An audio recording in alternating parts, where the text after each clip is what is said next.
podcast is brought to you by the Association for Coaching, one of the world's leading international professional bodies, which is advancing coaching in business and society worldwide. I'm one of your hosts, Christian van Nieuwerburgh, Professor of Coaching and Positive Psychology at the Center for Positive Health Sciences at RCSI, and I'm very interested in the integration of coaching and positive psychology. And I'm Paula Nacif, Wellbeing Coach and Researcher and Senior Lecturer at the Masters of Positive Psychology and Coaching Psychology at the University of East London. We are delighted to bring you this 7-part series exploring the similarities and differences between coaching for well-being and health coaching. These terms are often used interchangeably, but this series suggests they represent very distinct practices. We have lined up some incredible guests who share their insights, ideas, and experiences in health and well-being contexts. We aim to provide answers and understanding on this fascinating and important area of coaching and many more questions. Dr. Robert Biswas-Diener is a leading figure in positive psychology, known for his cross-cultural research, work on well-being, and focus on ethics. He's authored numerous key works and is the founder of Positive Acorn. I consider him a personal friend, and I've learned a great deal from our collaborations. I'm grateful to have him here today to share his insights. Professor Jarden is at the University of Western Australia, where he is a leading authority on coaching and well-being. Aaron has had a significant impact in the field of positive psychology. I really admire his ability to turn research into practical tools that make a difference to people. On top of that, he's just a joy to spend time with. Hey, welcome everybody to this Association for Coaching podcast. Anna, Paula, Nacif, and I are the co-hosts, and we've got some amazing guests today to talk about ethics in relation to coaching for health and well-being. The great news is everyone here is a friend of mine. I hope I can call you all that. Please don't say if not on air. The other amazing thing is it's going to be very rare for you to have both Professor Jarden and Dr. Robert Biswas-Diener on the same call, because we're spanning the globe right now. Anna's in the UK, I'm in Spain, Robert's in the west coast of the US, and Aaron's in the west coast of Australia. So welcome to our listeners, and we're going to just dive straight in, if that's okay. I want to start off with a question for you, Aaron, which is, many of our listeners are going to be coaches and positive psychology practitioners. And we're talking about the use of coaching for well-being, for wellness, for health. What are some of the ethical considerations that should be top of mind for people who want to work in this arena? I think the number one thing that should be top of mind is really just valuing an approach to ethics in your practice per se. There's a strong history in ethics and philosophy where ethics per se was about leading to a good life. So in that regard, it really does align with the impetus and focus of coaching. So really acting ethically is such an alignment with what you're trying to achieve as a coach that actually just valuing it as a practice is probably the number one thing to get a good mindset around before you dive into how ethics can be actually beneficial to your practice as well. So I'd say that's a really good place to start, is just thinking about the value that ethics can bring to your practice per se. And I guess, Aaron, if you're an accredited coach, whether it's with the Association for Coaching or others, there's a clear code of ethics as well that they can refer to. What about more broadly, positive psychology practitioners who maybe are not credentialed coaches? Where would they go for a kind of list of ethics to bear in mind? Well, I guess that's a really good point. If you're accredited or with a body in a field that has a code or a set of guidelines of ethics, that's the first place to start. But if you're not and you're learning to be a positive psychology practitioner, then we've written a set of guidelines for positive psychology practice, and you can download them from the International Journal of Wellbeing. And the way that we couch those guidelines is they supplement other codes. So if you're a nurse or a coach or a psychologist that's bound by some regulations and a code of ethics, we suggest you follow those first. But if you're not and you're you're another discipline, then these guidelines can be really helpful and they can supplement those other codes as well. So we've put together some ethical guidelines that we think could be really helpful for practitioners, and they're unique in a couple of ways as well to many other codes. So whilst we, in those guidelines, identify some values that are really important to practicing ethically and some principles which are really common to most kinds of codes like beneficence and non-maleficence and justice and autonomy and principles like that. In these particular guidelines, we also focus on the strengths which can enable the enactment of those principles in practice as well. Wow. That's such a valuable resource. And thanks for all your work, Aaron, around this area of work, around ethics, and also with the International Journal of Wellbeing, which I think would be a wonderful source. It's an open access journal. There's a lot of resources on there for people interested in this arena of coaching for health and well-being. I might just quickly add that Robert provided a lot of feedback into those guidelines as well. So they're really a fruit of many people's labour, including Robert's. Yeah, thank you, Aaron. And that's one of the reasons we're so delighted to have both of you here, Aaron and Robert, both people who think very deeply about ethics across many disciplines. And so thanks for coming along to share your insights and experiences with our listeners. So, Robert, you're famous for two things that I want our listeners to know about. One is you're one of the few people I know that gets excited when we talk about ethics. So that's one thing, one aspect. The other is that you're a provocateur. You love to give us provocations that I always find useful for practitioners. So if you were going to share a provocation that comes to mind about coaching for health and well-being, particularly as it relates to ethics, what comes to mind? The most provocative thing I think I could say is don't look at your list of professional ethics. And hopefully that would get people's attention. And of course, then I would have to expand on that and say what I mean. And what I mean echoes exactly what Aaron just said, which is ultimately, ethics are rooted in philosophical virtue ethics and built upon these principles. And he named many of the common principles that guide professional ethics, things like autonomy, justice, fairness. Whether you're a doctor, a psychologist, those principles are likely the foundations of what became later these lists of professional ethics. And I just want to disabuse practitioners of the notion that ethics are a list. They're not a list of rules that you must abide by. Instead, they're these principles that help guide behavior. But Aaron's point, I think we should linger on it, which is don't just think, am I doing practice that's aligned with those rules or going counter to those rules, but rather, am I engaged in thoughtful reflection around how ethical principles are guiding me?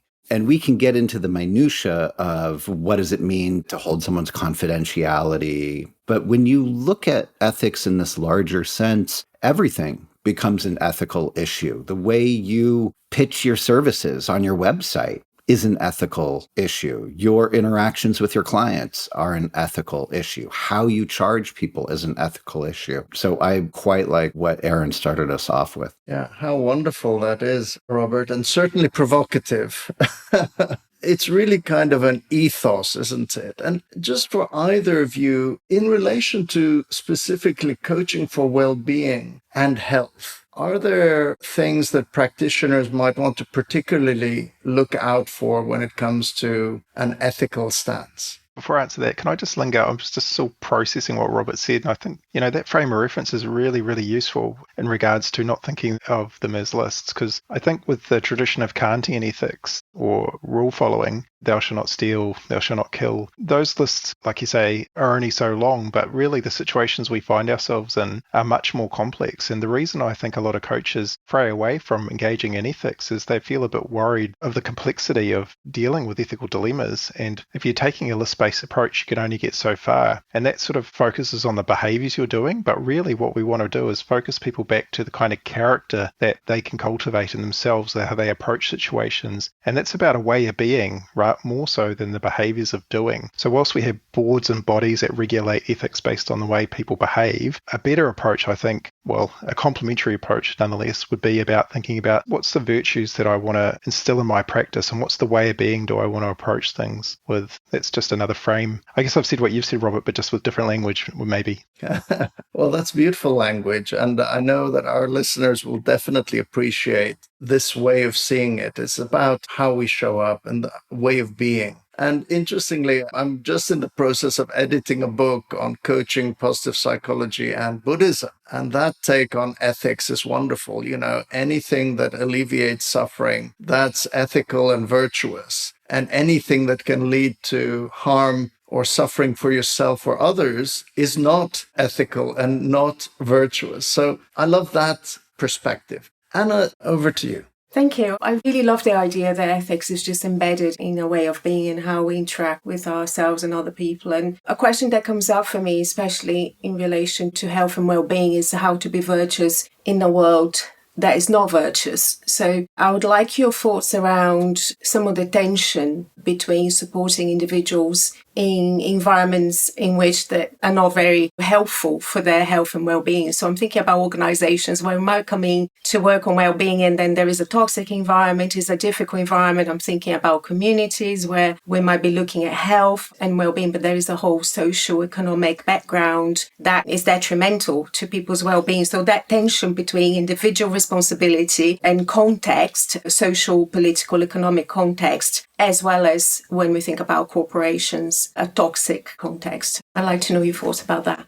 Anna, I love what you're talking about. And I think you're hitting on sort of this electrified third rail of positive psychology, which is we are steeped in Western culture. We are steeped in individualistic and personality-based psychology, which is not wrong, but it's limited. And so if happiness interventions, for example, most of them have to do with changing the way you think, changing the way you pay attention, changing something about yourself that they're highly individualistic.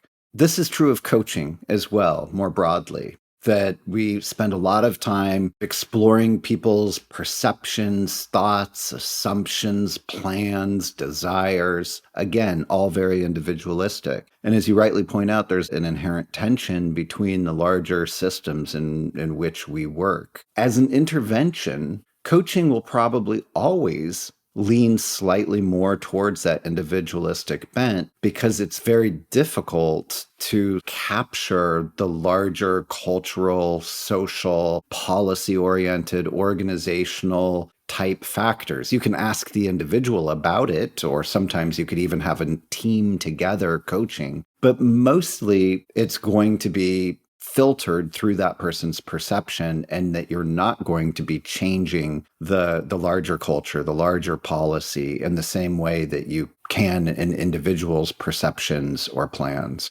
So I think it's just right to understand the limitations of what we do, the bias that's built into what we do, and address it where possible without thinking that it's wrong that we can't address everything or trying to address everything. Thank you, Robert. I like what you said there, Robert, around the limitations and trying to address everything, because at the end of the day, I think humans are pretty fallible and vulnerable and imperfect, and this idea of ethical perfection is just a myth. So in an organizational culture that's toxic, really resetting the benchmark to better rather than perfect is probably a good starting point in regards to ethical practice. Thank you both for that, and thanks for that question, Anna. Coming back to the ethical principles we talked about and the principle of justice, how does the ethical principle of justice apply when we're talking about providing coaches for patients or more broadly in the well-being space? One idea I have about the principle of justice is how we as coaches choose to charge our clients, whether they're individual clients or organizational clients. Most coaches I speak with, for example, are quite understanding of having a sliding fee scale to better serve clients who might not be as financially well off. But does that sliding fee scale also slide upwards?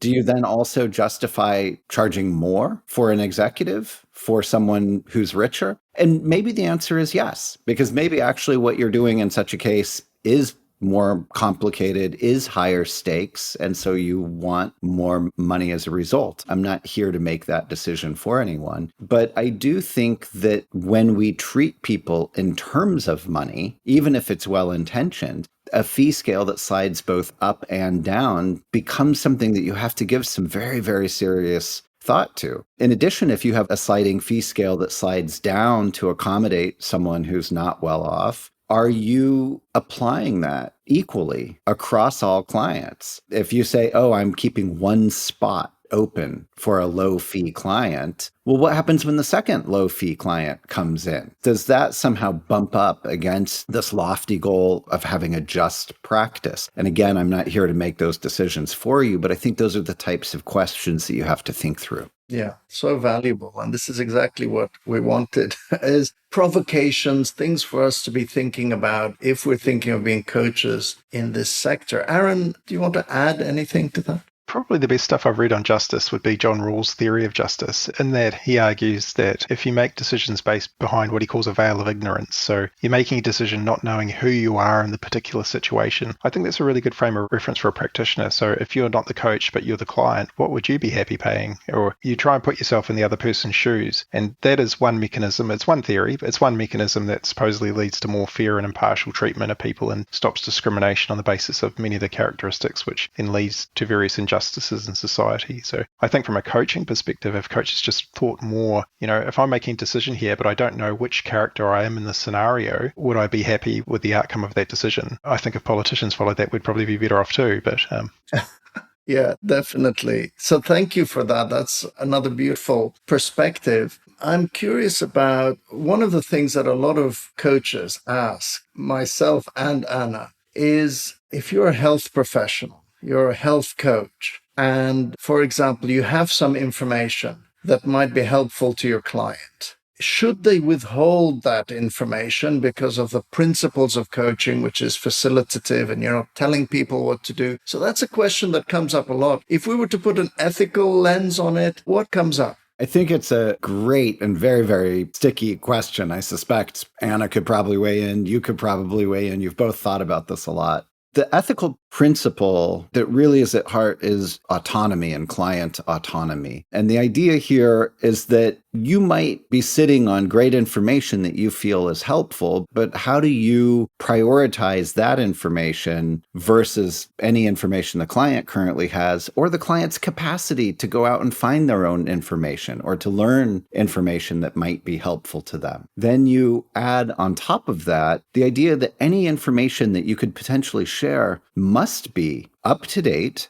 accurate, and free of bias. And that last one is a tall order. So I know that there can be a didactic instructional element within health coaching, but how I sometimes see it delivered is that people just want to share the thing that they like. Oh, let me tell you about somatic interventions, or let me tell you about a mindfulness practice, or let me tell you about a particular diet. But in all three of those examples, they're just aspects of health that the coach themselves are attracted to. And I think that's where the coach needs to engage in reflective practice to really understand, am I giving the whole picture? Am I giving something that allows a client to make a broad and informed decision? Or am I just kind of telling them the thing I like?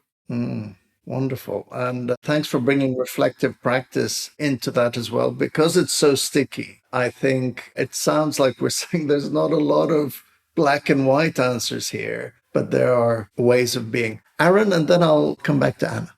it also kind of gets to the crux of one of the, and I don't want to steal Robert's thunder here by being provocative, but one of the issues I have with ethics is a lot of it, regardless of field, is very negatively focused. So it's about non-maleficence or doing no harm. And it's not so much about beneficence, but these things aren't on a continuum. And I'd love to see coaches and practitioners of any kind focus more on beneficence. So that's doing good for clients where you might be providing that kind of information. And it's also related to the other issue about how prescriptive should you be from an ethical point of view. In the field of positive psychology, there's been a history since it started about actually trying not to be prescriptive and stay objective and non-judgmental with these kinds of things. But I'm not in that particular camp. I think we can be prescriptive, and I think we should be more prescriptive. Wonderful. So now we've got provocations as well. And this is exactly what we wanted. So thank you so much for that. So Aaron, you would say that if you're a practitioner working with a client, it's not the ethical consideration about agency that we prioritize or autonomy. We would prioritize beneficence to say, well, if I have information that's helpful for my client, I would share that information with them. I think you can do both. I don't think one overrides the other. Yeah, you can also respect agency and do that. Thank you. That's amazing. Anna, would you like to weigh in here? Yes, thank you for that. I think free of bias is a impossible order rather than just tall, Robert, because I think we're all biased in some way or another. And I think that's potentially where the scope of practice of the different modalities of coaching, if you want to call it that, when we think about health coaching being very focused on managing long-term health conditions, for example, whereas the practitioner might have a real target, if you like, for what the client is meant to be doing, and they might be working within a medical environment and so on. So I kind of am thinking potentially a difference from someone working under the wider well-being umbrella and less focused on particular areas. And I think autonomy is really important for the client, because you offer something doesn't mean they have to take it. And you're trusting that they can make those decisions themselves. I think that is a really important thing, because that comes back to a question that was kind of percolating in my mind as well in relation to clients coming in to work with us, perhaps not so focused on the well-being, but when you as a coach might perceive their goals and objectives as being detrimental to their well-being. What is your role then? Are you going to say, hey, have you thought about not doing this thing that might harm you? Or you just go, you are your own person. You can do whatever you like, and I'll just sit here and help you with something that I think might be harmful to you. So I'd like your views on that as well. Thank you. Both Anna and Aaron have just said the most provocative things. So I think it's funny that I have this reputation for provocation. And both of you are saying this, that what is the tension between how prescriptive we should be? Aaron, I love that you just said, I think we ought to be more prescriptive. And Anna, you're leaning towards a more prescriptive, like, hey, I see something. I see this is damaging to you. I see this is eroding your well-being. What obligation do I have to at least mention that, if not make recommendations around it? And I think it's really tough for precisely the reason that Anna mentioned, which is we cannot be free of bias. And what I see happening practically is that coaches make recommendations. And when I watch many of these recommendations, and this is true of positive psychology practitioners more broadly, I'm rarely impressed with the recommendations they're making. They seem not to take the client's preferences into account. They seem simplistic. And I'll just stick with examples from positive psychology interventions. I mean, I would never want someone to say to me that I should write down 3 things to be grateful for, even if that is a technology that could be helpful in improving my positive attention and well-being. I'm an adult, and to suggest such a rudimentary, simplistic, and I think sometimes almost childlike activity misses asking me a whole bunch of questions, such as, Robert, where do you already express appreciation? How does appreciation show up in your own life? What's your relationship to appreciation? And I think practitioners have to start with that before they make recommendations. And I think this is one of the long-standing problems with positive psychology intervention, is that it can lack humility, and that we need to find out more about the client before we are prescriptive. Yeah, that's the risk that positive psychology runs, is that we're developing research, we're finding out new things. The temptation to say, do this thing, seems to go against find out more about your client and what's going to suit them. Anna? Yes, I totally agree, Robert. I think sometimes because people look at perhaps research and they find something, they kind of think, oh, this sounds great. I must tell everybody and I must direct my client to all these things without thinking about context. And I think there is something quite existential about autonomy in a way, because one of the questions I usually ask myself when I work with clients in different environments is our right to damage ourselves, or cause harm to ourselves, and in terms of a choice. So if someone says to me, I'm going to work really hard, I'm going to work 20 hours a day for the next 3 months because, and from a well-being science perspective, you say that is not sustainable, not desirable, your body and your mind and burnout and all of that. But who am I to say what you should and should not do? If you want to work yourself to death, then I think that should be your choice. There is a tension in there, isn't there? I work in well-being for a reason. But then there is this other side that's like, yeah, you can make any choices you like because that's your life, not mine. Okay, something to think about. Aaron, what is your perspective on this? I really like Robert's comments there. It really gets to the ethical principle of responsible caring when we're jumping in without context and full information and things. But I think one layer above this is potentially that I think a lot of coaches also don't feel responsible for their inaction. They see codes of ethics and bodies holding them accountable for their actions. They feel less accountable for inactions when they choose not to do things. And I'd be interested in Robert's perspective on that. But ethically, they should be treated the same. You should be equally responsible for your inaction as your actions. But I think that's not the perception of coaches, and it's not the perception of regulatory bodies either. I want to hand it back to Robert, but could you give me an example of what you mean by inaction? You choose not to be prescriptive. You choose not to pass on information. You choose not to do something that could be helpful for a client. Even when you think it might help, you're making a choice to not act. Correct. Robert, what are your responses to that? One of my very first coaching clients was what you might think of as kind of a classic career transition client. Someone who woke up at middle age, decided he didn't like his job, was overworked, didn't like a toxic manager, felt the workplace was not supportive. It was eroding his relationship with his family, all the classic hallmarks of burnout. He referred to it as just dread going in on Monday morning. About 3 sessions in, he had a mild heart attack. And we had been talking up to that point about getting him out of the job, doing sort of the classic things. What would a transition look like? What are you looking for? Let's explore your values. Let's explore the types of roles. What would a perfect day at work look like for you? Very, very kind of classic coaching. He was in the hospital for a little while and then was on medical leave. And we decided to take a break from the coaching. When we returned to the coaching, he sort of said, you know what? I don't need coaching. I was curious, tell me more. He said, I had this big scare, this heart event, and it taught me something. And I was rubbing my hands together, eager to hear this great, profound insight. And he said, I'm going to stay in my job.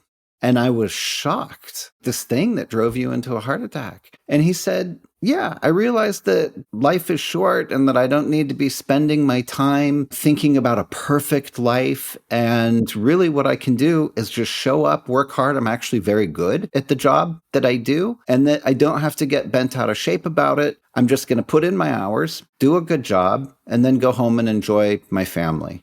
And it was a perceptual shift in him. I still think he probably had a manager that yelled at him a bit and still some problems. And it really was the thing that got me to reflect, do I owe it to him for his health to say, no, you're making a terrible decision? Or do I owe him respect to say, I think you're the one that can best do this calculus? And ultimately, I went with the latter. And that for me, I know I just told you a story as an answer, but that has informed the way that I think about action and inaction, which is the inaction or the action belongs to the client, ultimately. Thank you. Really thought-provoking. And thank you for bringing a real client into these conversations. These are very real topics for a lot of the people listening. Is if I'm using the banner coaching for well-being, or I'm calling myself a health coach, what sort of interactions and what do I need to do in those certain interactions? So just borrowing the provocative hat, this idea of coaching for well-being, could it be argued that all coaching, coming back to some of the earlier things you both said about beneficence, is all coaching about well-being, or does it make sense for us to have a category of coaching which we say this is coaching for well-being? I think you can have a coaching for ill-being, just to stop the bad. You can also have a coaching for well-being to enable them to build the good. Depends which model or framework you look through things at and which language people prefer. But, I'm very much in the complete state model of mental health, Corey Key's kind of model. And, Corey Key's model's actually come up a couple of times in our podcast. So that's something definitely that our listeners might want to have a look at. And the other thing that, as I'm listening to our conversation, seems to come to the fore is the importance of contracting. And it's based on examples each of you have given of really setting the parameters for the conversation to have a discussion about, do I intervene or not? Do I share information or not? So I wonder what you think about if we're doing health coaching, coaching for well-being, to make sure that it's really embedded into our contracting. I think it's the scope of practice, right? What is it that you saying that you're doing? And I think that's also an ethical and professional of importance. So I think you mentioned at the beginning how you even promote yourself, how you set your fees. And then for me, it's the same thing. What is it that you're telling your clients and sponsors and other people that the scope of the work is for, and making sure that you follow that. So there are clear expectations from all sides. It's not always easy, as you're probably thinking, in the complexity of working in systems, for example, and when expectations might change and when boundaries might get blurred. But I think contracting in that way, which is just clarity of intention, is really important. Robert? I love that idea of contracting for well-being. At the very least, well-being will be a portion of the discussion. We're not just going to talk about success or health or profit or whatever it is, that we will also talk about well-being. It's a necessary aspect. It raises a larger concern for me, which is when you're contracting, sort of what's the promise of coaching? Do you suggest in your contracting a particular outcome that will result from the coaching? So you certainly see, if you go out in the coachosphere and look at individual coaches' websites, a certain amount of over-promising. People saying, if you work with me, I can make you happier. If you work with me, you'll be more motivated. If you work with me, you'll achieve your goals. And so to me, there's two questions. What is the value of coaching? What is it that we are doing? Because, we can't promise that you'll be happier. We can't promise that you'll make more money or achieve your goals. Could we promise that you'll make progress on those things? Probably not, because whether or not you make progress is up to you, maybe a little bit of luck. So what is it that we're actually doing, right? And I think really what we're doing is largely a facilitation. We can promise to ask questions you haven't thought to ask yourself. We can promise to give you time for reflection. We can promise to help you organize and articulate your thinking. But once you get to that level of contracting, it seems a whole lot less profitable, because people are probably going to pay you less for helping me to organize my thinking than they are for achieving my dreams. Yeah, well, that's a big ethical question right there. I have a final question. I just want to bring us together. But before that, Aaron, do you have anything you want to add to this part of our conversation? Yeah, I think that was summed up really well. And Anna, I think, hit it on the nail on the head when it really is about intentions. We're in control of the inputs and not so much the outputs. So when we're specifying and contracting those intentions, you can say things more broadly, like if we do this body of work around questioning this way and whatnot, it's more likely to lead to these kinds of outcomes. We can't promise anything because, as Robert said, there's so many variables within and outside of the client's control. But actually contracting for intentions is within your control. That's probably the limits of it. Wonderful. I like that. And that's very practical for our listeners.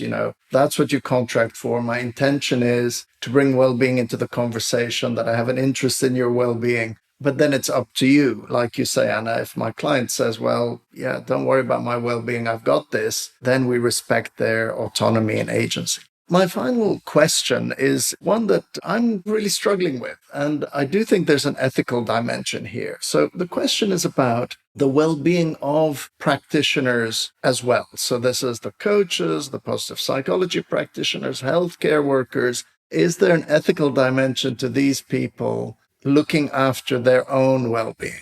A different professional organization and coaching recently updated their core competencies, in which they added this as a specific core competency, that coaches are essentially mandated to look after their own physical and mental well-being, with the understanding that these states, health and well-being, affect your professionalism and ultimately your ability to have capacity to help others. Wow. That's really powerful. This podcast series is all about health and well-being. So one of our podcasts is actually going to be specifically on this. So Aaron, with an ethics lens, how do you see that? People who are supporting the well-being of others, but maybe they're struggling with their own health and well-being. This is one I don't really have a good answer to be fair, and I do struggle with thinking about it too. I guess I bring in one frame of reference thinking about how AI is impacting coaching, and there's not a responsibility for an AI to be well, so to speak. So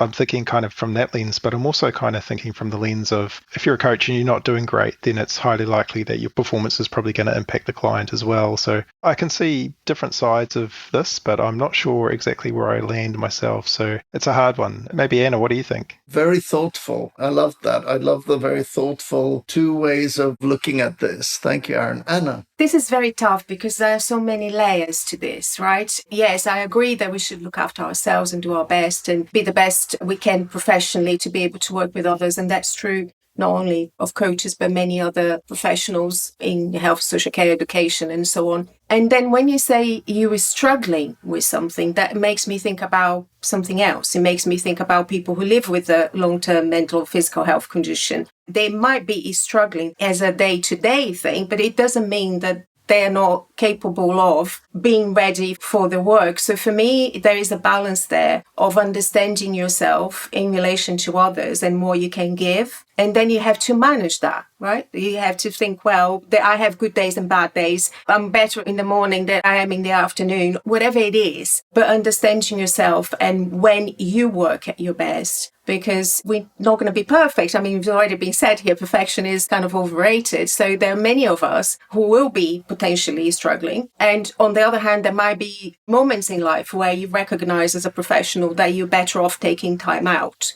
for whatever reason. It might be a life event. And I think that is an ethical thing to do as well. So many layers to that. Thank you, Anna. My curiosity about this, it does come from a personal experience where I was so committed to delivering for the client. I thought it was the ethical thing to do to see it through. And this kind of links to your story, Robert. I was kind of still driving to the appointment because I'd made a promise. I'm not going to let them down. But I was having pain in my chest while I'm driving. It just got to a point where I thought, well, I'm going to have to go to the hospital now. Turn away and go to the hospital. But I was determined. If I could have gotten there at that moment, I was thinking, I'm going to get there. But instead, I was in hospital for a few days. We did tests and all of this. And that was a very early kind of, wait a minute, what is the ethical thing to do here? When I switched it around and I thought if my client was experiencing some kind of chest pains, I'd be saying, we don't have to do it right now. I like it that we keep coming back to making sure we're doing what's right and that's going to be good for the well-being. But maybe we're saying the well-being of ourselves and others. That's kind of what ethics is all about. And I love the connecting back to reflective practice and the idea of really making sure that our contracting captures our intention as clear as we can be about that. So I love that we're wrapping up with the idea that being clear about our intentions is an ethical thing to do. So any final reflections before we wrap up from anyone? Just on that point we were talking about, I think it's a really interesting question to think about. Where is your lowest bar for your performance? When should you not be coaching or not teaching? It's probably a question people don't think about that often. But at what point do these ethical principles collide with being trustworthy to turn up to do the job versus responsible caring, actually doing a good enough job to be helpful? What is good enough? Yeah, really powerful questions. Thank you so much. Robert, any final thoughts? Just to echo your reflective practice, encouragement, the idea that I believe that all practitioners should embody some degree of intellectual humility. I don't want to hear people say, oh yeah, I already do reflective practice, or oh yeah, I give this a lot of thought. I'd rather hear people say, most ethical situations are gray areas and they're pretty tough to figure out. I loved hearing Aaron say, I'm not sure what I think about this, just here in this interview. I mean, more of that, please. And I think that if we do that, then we are compelled to think things through. And that's where we get ethical practice. That's beautiful. So I just want to, on behalf of myself and Anna, thank both of you, Robert and Aaron. Such rich ideas, and you gave us exactly what we were asking for, provocations, things for our listeners to think about, to reflect on. Anna, any final thoughts or words from you? Yes, I just want people to think about ethics as a part of what they do every day. Perhaps going back to the beginning, it's not a list, it's how we show up. And it's part of everything we do, even if you don't think of it as an ethical. Ours is an ethical practice, so, it's embedded in it. So perhaps that's what I'd like to leave people with. Well, thank you so much, everyone. Really appreciate it. I hope our listeners found this useful. Association for coaching, if being part of a professional association is something you're interested in, having that kind of community can often be helpful. Thank you very much, everyone. Thank you for listening to another podcast by the Association for Coaching. For over 20 years, our purpose has been to inspire and champion coaching excellence, advance the coaching profession, and make a sustainable difference to individuals, organizations, and society. To find out more about the AC and our member benefits, follow us on LinkedIn or visit our webpage at associationforcoaching.com. Explore our digital learning hub and enjoy our extensive library of on-demand webinars, interviews, podcasts, and a portfolio of live events for your continuing professional development.